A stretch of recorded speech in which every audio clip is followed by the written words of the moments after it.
So why do we need to know how to co-plan? Well, effective co-planning supports effective co-teaching. Co-planning allows for each teacher's role to be clearly defined and ensures that various models of co-teaching are used. This helps students recognize that both adults in the room are teachers. By co-planning, we design instruction that incorporates both teachers' strengths and instructional practices and helps to diversify the different teaching styles used.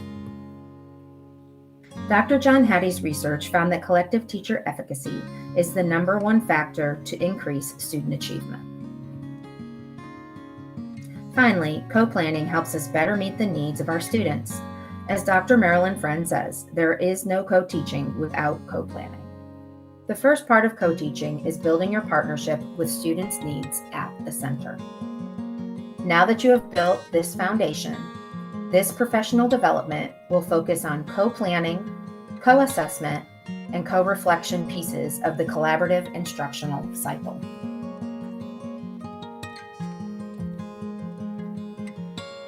LINSACS provides specific information to keep in mind when planning to teach English learners. Focus needs to move from just teaching students English to ensuring full access to the academic curriculum. This is where equity comes into play. Teachers need to seek out training to build their skills in differentiation for all learners. This would be instructional excellence.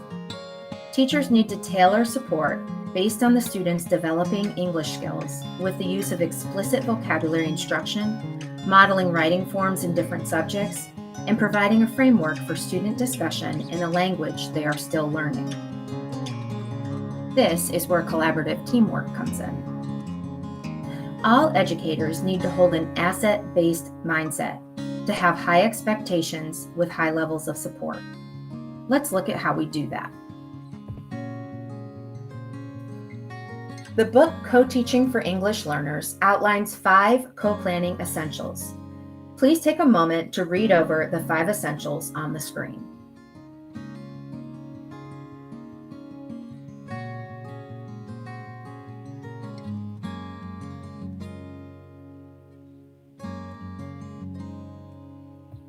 We will start by looking at curriculum mapping and alignment.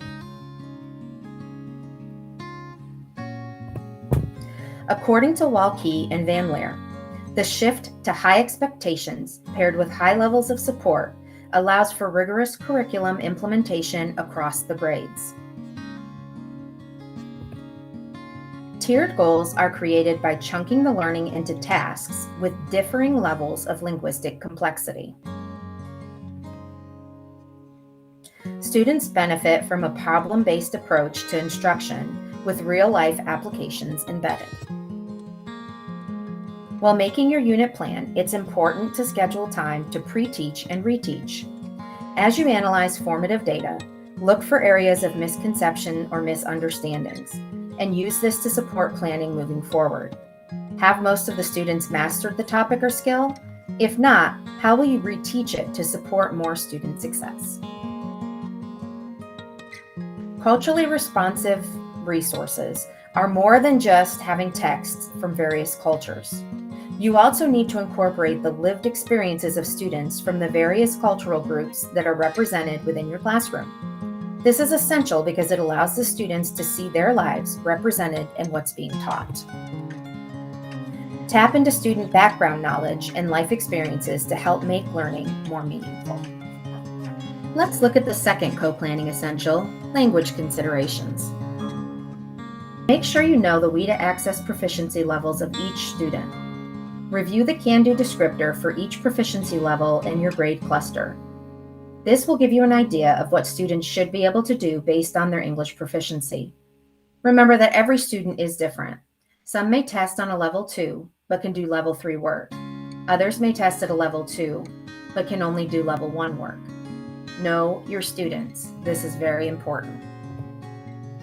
Once content-specific academic language is identified, students need to be explicitly taught these words. One strategy you can use is the Excel strategy for pre-teaching academic vocabulary. The English Learner or EL department regularly offers training on using Excel strategies. You can look for these opportunities on PowerSchool. You can also find a PDF of the steps in the resource section of this professional development. I'll briefly go over this PDF now.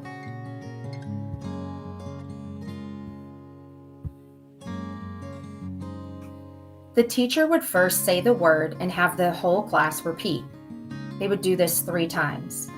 Then the teacher provides the word in context from text, a dictionary definition, student-friendly definition, and highlights grammar, spelling, and multiple meanings of the word. The most important step is for students to engage in teacher-provided sentence starters or frames using the target vocabulary for at least 60 seconds. This could simply be turn and talk with a partner using the sentence frames. Teachers inform students how and when to use the word in peer summaries, exit tickets, or other writing assignments.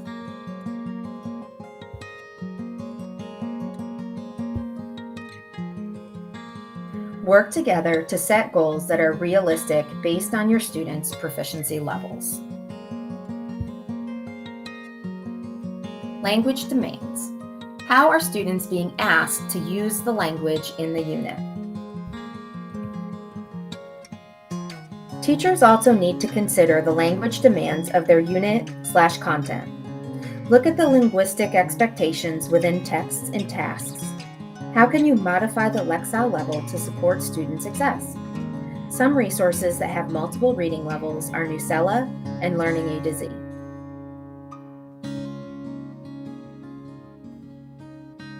It is important to review the language demand of your content to help raise your linguistic awareness of what is being expected of your students so that you can best help scaffold their learning.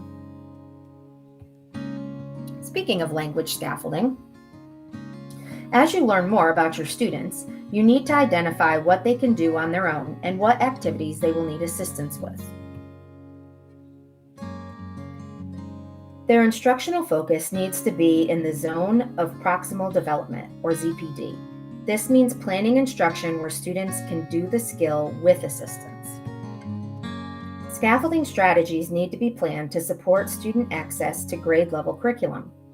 Simply put, scaffolding provides support to help students achieve an academic goal beyond what they could do on their own or within their ZPD. Scaffolds should help students build on what they already know or their prior knowledge and gradually be removed once the student gains confidence. Co-teachers need to create a positive, empowering learning environment that focuses on the assets that EL students bring with them to the classroom. It is important for me to note the scaffolding strategy use of first language. This does not mean to translate your material into students' first language, or L1. There are over 30 languages represented in LCPS, and it would be very challenging to translate into all of them. It also is unfair to only translate into Spanish, as it makes students who speak other languages feel left out or like their language is not as important. It can also cause confusion on what words they need to learn. Is that English? Do I need to know it? What it does mean to scaffold to support in L1, for example, access to Google Translate, bilingual dictionaries, and support with finding cognates, words that are similar in English and their L1. At the time of this training, Virginia only offered major assessments in English, and therefore all of our instructions need to be in English. Let's look at co-planning essential number 3. You and your co-teacher need to agree on a lesson planning framework.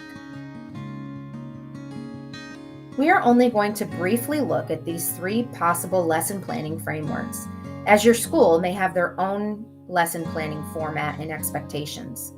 You and your co-teacher can investigate them more in depth when making the decision on which one to use, but please remember to keep in mind the expectations from your administration. We're going to look at understanding by design, gradual release of responsibility, and universal design for learning. Understanding by design, also known as backwards design. Step 1. Determine the desired results of the entire unit, So you're beginning with the end in mind. What are the long-term goals, the big ideas? What knowledge and skills do students need to acquire? Stage 2, agree on what evidence will show mastery. What products will provide evidence of learning? What formative and summative assessments will you use? Stage 3, now develop a learning plan. Well, how are you going to hook the learners? What activities will lead to the desired outcomes, and how will you sequence those activities? And then finally, what differentiation strategies are you going to use to Backward design is the method of designing educational curriculum by setting goals before you choose the forms of assessment and instructional methods. When we think about the traditional model that courses, training sessions, modules, and other learning experiences are created from, we often begin with the learning objectives. Then we plan the activities and content that we will teach, and finally we think about what type of assessments we will design for our students and participants. In the backward design model, we begin with the end in mind, then we develop the assessment plans, and after that, we plan the learning activities and content. During gradual release of responsibility, the teacher slowly moves the learning responsibility from the teacher to the student, as illustrated in this graphic. First, you start with focused instruction. The teacher provides direct instruction modeling the skills, strategies, and tasks. Then they move to guided instruction. The students practice and apply the modeled skill and strategies with the teacher's support. Next, we move to collaborative learning. Students engage in purposeful tasks and problem-solving groups to gain a better understanding of the lesson objectives. And finally, independent practice. Students work individually to practice strategies and skills that need to be mastered, and the teacher collects formative data to support planning for future instruction.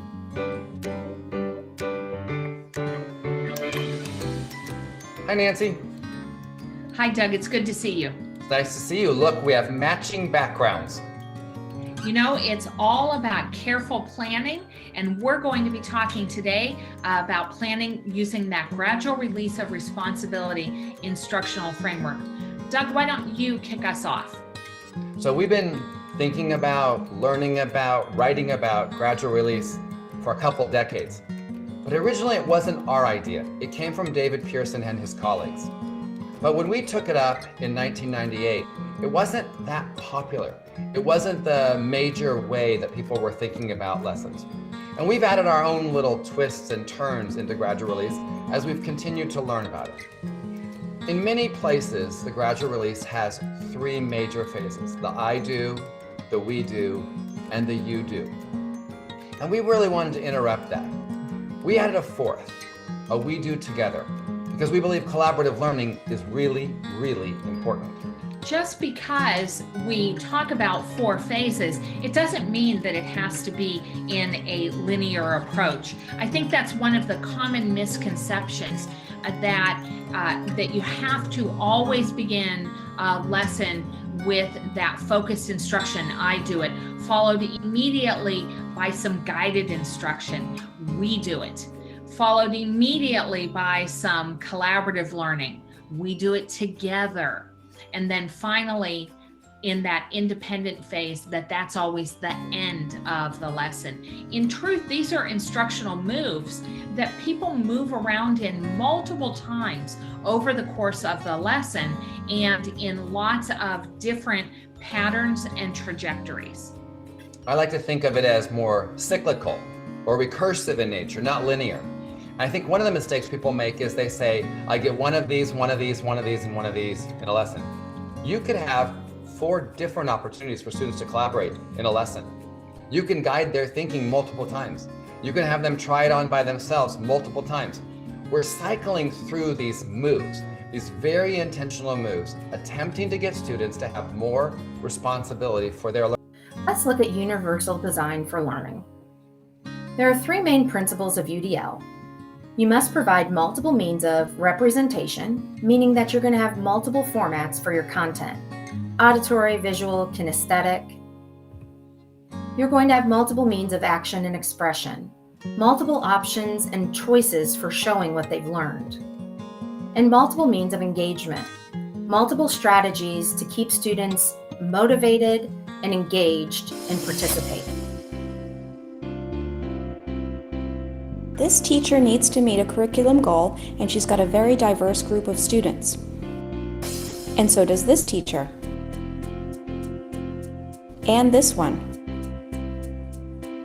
Most do. In fact, research shows that the way people learn is as unique as their fingerprints. What does this mean for teachers of today? Classrooms are highly diverse, and curriculum needs to be designed from the start to meet this diversity. Universal Design for Learning is an approach to curriculum that minimizes barriers and maximizes learning for all students. Whoa, that's a fancy term. Universal Design for Learning. Let's unpack it a bit. Let's think about the word universal. By universal, we mean curriculum that can be used and understood by everyone. Each learner in the classroom brings her own background, strengths, needs, and interests. Curriculum should provide genuine learning opportunities for each and every student. Now let's think about the word learning. Learning is not one thing. Neuroscience tells us that our brains have three broad networks.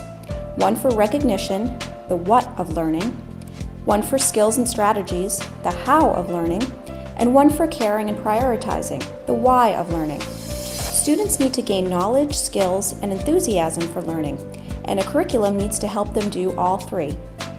But every learner is unique, and one size does not fit all. So how do we make a curriculum that challenges and engages diverse learners? This is where the word design comes in. A universally designed building is planned to be flexible and to accommodate all kinds of users, with and without disabilities. It turns out that if you design for those in the margins, your building works better for everyone. Curb cuts and ramps are used by people in wheelchairs, people with strollers, and people on bikes. Captioning on TV serves people who are deaf, people learning English, people in gyms, and spouses who get to sleep at different times. UDL takes this idea and applies it to the design of flexible curriculum. UDL goes beyond access because we need to build in support and challenge. So how do we use the UDL framework to make learning goals, methods, materials, and assessments that work for everyone? First, ask yourself, what is my goal? What do I want my students to know, do, and care about? Then ask, what barriers in the classroom might interfere with my diverse students reaching these goals? To eliminate the barriers, use the 3 UDL principles to create flexible paths to learning so that each student can progress. Number 1, provide multiple means of representation. Present content and information in multiple media and provide varied supports. Use graphics and animation, highlight the critical features, activate background knowledge, and support vocabulary so that students can acquire the knowledge being taught. Number 2, provide multiple means of action and expression. Give students plenty of options for expressing what they know and provide models, feedback, and supports for their different levels of proficiency. Number 3, provide multiple means of engagement. What fires up one student won't fire up another. Give students choices to fuel their interests and autonomy. Help them risk mistakes and learn from them. If they love learning, they will persist through challenges. And remember, always keep in mind the learning goal. Get rid of barriers caused by the curriculum and keep the challenge where it belongs. And that's it. Okay, quick recap. Show the information in different ways. Allow your students to approach learning tasks and demonstrate what they know in different ways, and offer options that engage students and keep their interest. Universal Design for Learning equals learning opportunities for all. For more information on UDL, go to www.cast.org.